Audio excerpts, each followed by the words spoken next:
మన నుండి తొలగిపోడు. ఈ వాక్యాన్ని మనము అనేక సార్లు విన్నాం. చాలా, నేనైతే చిన్నప్పటి నుంచి వింటానే వచ్చాను. ఈ వాక్యంలో నేర్పుము అనే పదం గురించి ఈరోజు ఒక 3 విషయాలు తెలుసుకున్నాం. దేని గురించి? నేర్పుము అనే ఆ విషయాన్ని బట్టి 3 పదాలు నేను తల్లిదండ్రులైన మీకు జ్ఞాపకం చేయాలనుకుంటున్నా. మీకు తెలియదని కాదు, మీకు తెలుసు, కానీ ఒకసారి జ్ఞాపకం చేయాలని అనుకుంటున్నా. ఫస్ట్ విషయం ఏంటంటే, తల్లిదండ్రులుగా ఫస్ట్ మీ బిడ్డలకి కొంత సమయాన్ని కేటాయించాలి.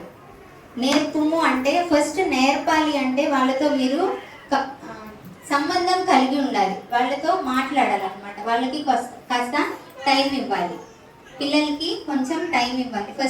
ఫస్ట్ వర్డ్ ఏంటంటే ఈరోజు నేను మీకు జ్ఞాపకం చేసేది, మీ పిల్లలకి మీరు కాస్త టయాన్ని ఏర్పాటు చేయాలన్నమాట.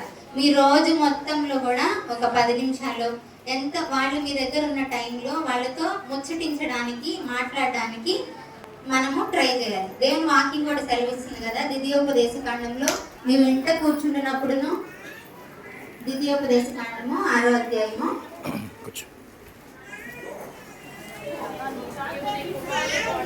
నీవు నీ కుమారులకు వాటిని అభ్యసింపజేసి నీ ఇంట కూర్చుంటున్నప్పుడును, త్రోవను నడుచున్నప్పుడును, పండుకొనున్నప్పుడును, లేచినప్పుడును వాటిని గూర్చి మాట్లాడవలెను. అంటే కూర్చున్నప్పుడు, పడుకున్నప్పుడు, నడుచున్నప్పుడు, బయటికి వెళ్ళినప్పుడు, లోపలికి వచ్చినప్పుడు, ఏ పని చేసినా కూడా మనము వాళ్ళతో దేవుని మాటలు సంపాదిస్తూ ఉండాలి అని ఇక్కడ దేవుని వాక్యం సెలవిస్తుంది అన్నమాట. ఫస్ట్ మనం ఈరోజు నేను మీకు జ్ఞాపకం చేసే మొదటి మాట ఏంటంటే, మీ పిల్లలతో టైంని స్పెండ్ చేయండి. అంటే సమయాన్ని వారి కోసం కేటాయించండి. ఏ సమయం? వృధా మాటలు మాట్లాడుకునే సమయం కాదు, దేవుని మాటలు, దేవుని గురించిన ముచ్చట నీకు మీ బిడ్డలకి మధ్య రోజు మొత్తంలో కొంచెం సేపు అయినా ఉండేలాగా చూసుకోండి. మొట్టమొదటి విషయం అది. నేర్పుము అనే దాని గురించి చెప్తున్నాను. ఫస్ట్ విషయం ఇది గుర్తుపెట్టుకోండి. సెకండ్ ఏంటంటే, వాళ్ళు చేసే పనులలో మంచిని చెడుని గ్రహిస్తూ ఉండాలి. ఏం చేయాలి? వాళ్ళు చేసే ప్రతి పనిని మనము అబ్జర్వ్ చేయాలి, గ్రహిస్తూ ఉండాలన్నమాట. వాళ్ళు ఏం చేస్తున్నారు అనేది. మంచి చేసినా గ్రహించాలి, చెడు చేసినా గ్రహిస్తూ ఉండాలి. రెండో విషయం ఏంటంటే, వాళ్ళు చేసే పనిలో మంచిని చెడుని గ్రహిస్తూ ఉండాలి. రెండో పని. మూడవ మాటగా నేను చెప్పాలనుకుంటున్నా అంటే, మనం గమనిస్తాం కదా వాళ్ళ తప్పులు, వాళ్ళ యొక్క ఒప్పులు.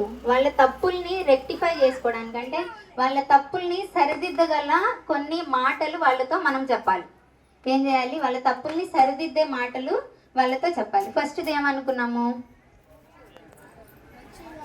వాళ్ళతో కొంచెం సేపు టైం స్పెండ్ చేసి దేవుని గురించిన ముచ్చట మనకి మన బిడ్డల మధ్య జరగాలి. రెండవది ఏంటంటే, వాళ్ళు చేసే ప్రతి పనిలో కూడా మనము వాళ్ళు మంచి చేస్తున్నారా, చెడు చేస్తున్నారా, వాళ్ళ యొక్క ప్రతి పనిని మనము అబ్జర్వ్ చేస్తూ ఉండాలన్నమాట. గ్రహిస్తూ ఉండాలి ఏం చేస్తున్నారా అని. గ్రహించి అంత మాత్రమే కాకుండా, మూడోదిగా వాళ్ళు చేసే ఒప్పులకేమో వాళ్ళని పొగుడుతా, ప్రోత్సహిస్తూ ఉండాలి. రెండవది, వాళ్ళు చేసే ప్రతి పనిలో తప్పులు కూడా గ్రహిస్తున్నాం కదా, ఇది తప్పు చేస్తున్నారు అని వాళ్ళు మనకు తెలిసినప్పుడు మనం తల్లిదండ్రులుగా వాళ్ళని గద్దించాలి. వాళ్ళు తప్పుని ఎలా రెక్టిఫై చేసుకోవాలి అంటే, తప్పుని ఎలా సరిదిద్దుకోవాలో, మంచి మార్గంలో ఎలా నడవాలో తల్లిదండ్రులుగా మీరే కదా మాకు చెప్పాల్సింది. ఈ 3 విషయాలు మీకు జ్ఞాపకం చేయాలని నేను ఈరోజు ఆశపడ్డాను అనమాట. మీరు ఒక్కసారి నాతో పాటు ఈ 3 విషయాలు చెప్తే ఆనందపడి ఎంత. ఫస్ట్ విషయం ఏంటంటే, ఫస్ట్ విషయం ఏంటి? పిల్లలతో టైం స్పెండ్ చేయాలి. రెండవది వాళ్ళు చేసే ప్రతి పనిలోనూ వాళ్ళు మంచి చేస్తున్నారా, చెడు చేస్తున్నారా, రెండు గ్రహిస్తూ ఉండాలి. మూడవది, ఆ చేసిన తప్పుని సరిదిద్దే పనులు మనం వాళ్ళకి నేర్పాలన్నమాట. ఈ 3 గురించి, ఈ 3 పనులు మనం చేసినట్లయితే తల్లిదండ్రులుగా మన బిడ్డల్ని, మీ బిడ్డల్ని సరైన క్రమంలో దేవుడు వాక్యం చదివించినట్టు మీరు నేర్పేవారిగా ఉంటారు. బాలుడు నడవలసిన త్రోవను వానికి నేర్పుము. నేర్పేవారిగా ఉండాలి అంటే ఈ 3 విషయాలు మీరు చేయాలి. ఈ 3 విషయాలు మీరు చేస్తారని ఆశపడుతున్నాను. ఇప్పుడు వాక్య ధ్యానంలోకి వెళ్దాం. ఇప్పుడు వరకు నేను జస్ట్ సండే స్కూల్ టీచర్ని కాబట్టి పిల్లల కోసము పిల్లల్లో నేను ఏదైతే చూశానో అది మీకు తెలియజేయాలి కాబట్టి ఈ 3 విషయాలు చెప్పాను. ఇప్పుడు ఈ దినమునగా ఏర్పాటు చేసిన వాక్య భాగంలోకి వెళ్ళిపోదాం. లూకా సువార్త 2వ అధ్యాయం 10వ వచనం. అయితే ఆ దూత భయపడకుడి, ఇదిగో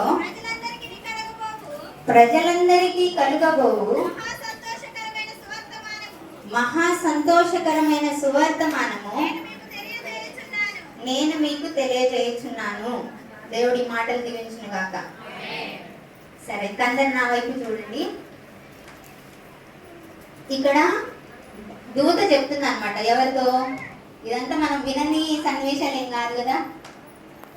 ఎవరితో చెప్తుంది దూత? భయపడకుడి అని గొర్రెల గొర్రెలతో చెప్తా ఉంది. ఏమని? భయపడకుడి, ఇదిగో ప్రజలందరికీ కలుగబోవు మహా సంతోషకరమైన సువార్తమానం. మహా సంతోషకరమైన అంట, ఒట్టి సంతోషం కూడా కాదు, మహా సంతోషకరమైన సువార్తమానం. అంటే అది భూమి మీద మనకి సంతోషం అంటే ఏంటి? నా సంతోషం ఏంటంటే నా సెమిస్టర్ ఎగ్జామ్ లో హైయెస్ట్ పర్సెంట్ తెచ్చుకోవడం నా సంతోషకరం. అది ఎవరి వ్యక్తిగతాలు వాళ్ళకుంది. కానీ ప్రజలందరికీ మహా సంతోషకరం అంట. ఇది ఏంటి ఆ విషయము? లోక రక్షకుడు జన్మించాడు. దావీదు పట్టణమందు రక్షకుడు మీ కొరకు జన్మించాడు. అది ప్రజలందరికీ మహా సంతోషకరమైన శుభార్త. దేవుడు ఈ భూమి మీదకి రావడం అనేది అందరికీ సంతోషకరమేనా? ఇది నా క్వశ్చన్, మీరు ఆన్సర్ చేయాలి. అందరికీ సంతోషకరమేనా? ఎందుకు?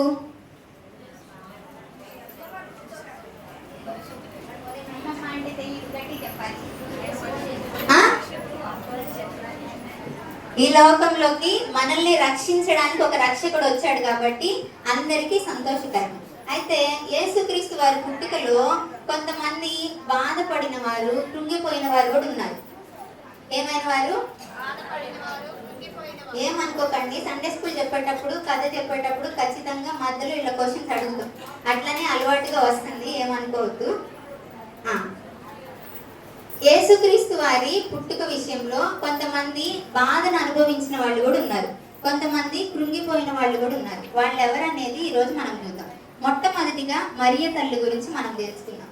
మరియ తల్లి యేసుక్రీస్తు వారి జనన విషయంలో చాలా బాధని అనుభవించిన స్త్రీగా ఉంది.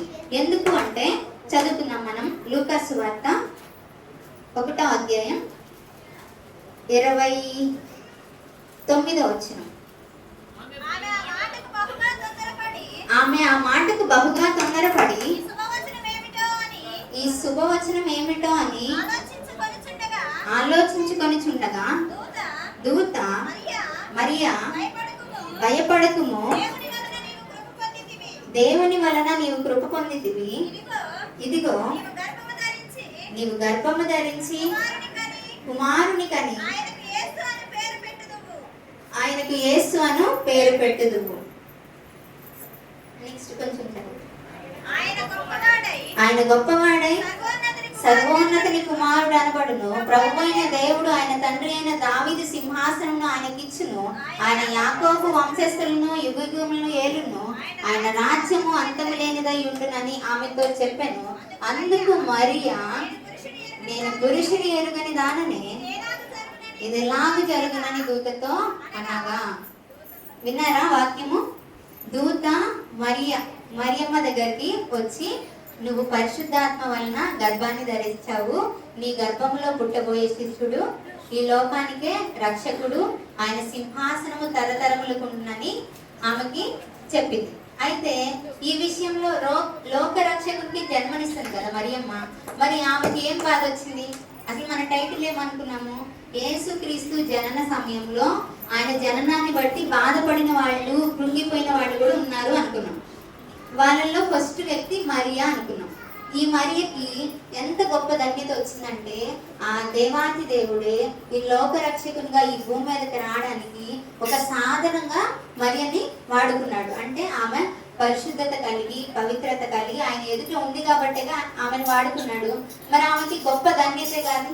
దాంట్లో ఆమె కృంగిపోవాల్సిన విషయం ఏముందంటే, ఆమె ఆల్రెడీ కన్యకగా ఉంది, అలాగే ఒక పురుషునికి ప్రదానము చేయబడి ఉంది. అంటే ఎంగేజ్మెంట్ అయిపోయింది.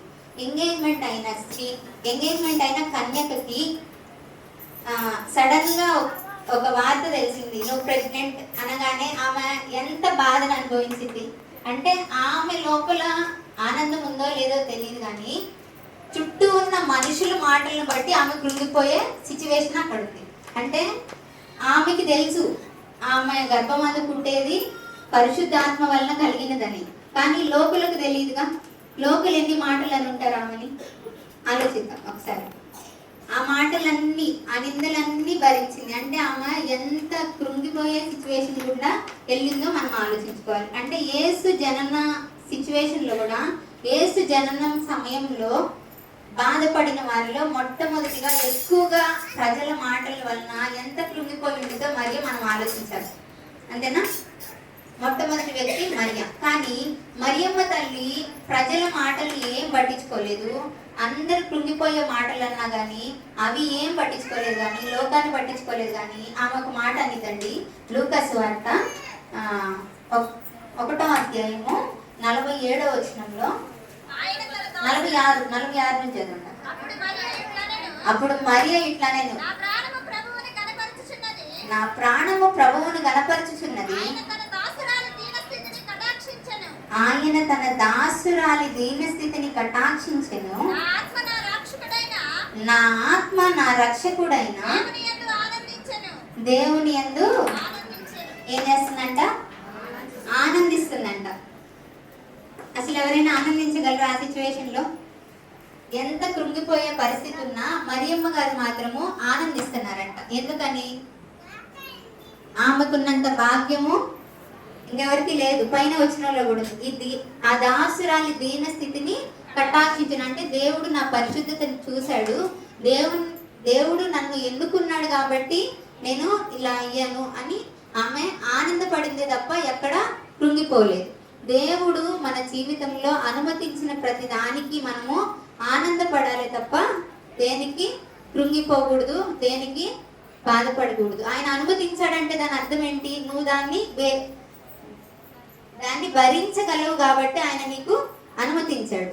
ఆయన అనుమతించాడు కాబట్టి మనం దాన్ని బట్టి సంతోషించాలి. మనకు వచ్చే ప్రతి శోధనను బట్టి, మనకు వచ్చే ప్రతి శ్రమను బట్టి కృంగిపోయే వారిగా మనం ఉండకూడదు. మనం ఎలాగ ఉండాలంటే ఆనందించే వారిగా ఉండాలి. దేవుని వాక్యం కూడా సెలవిస్తుంది, నా నిమిత్తము జనులు మిమ్మల్ని నిందించి హింసించి మీ మీద అబద్ధంగా చెడ్డ మాటలు ఎలా పలుకున్నప్పుడు మీరు ధన్యులు, సంతోషించి ఆనందించాలి. ఏం చేయాలంట?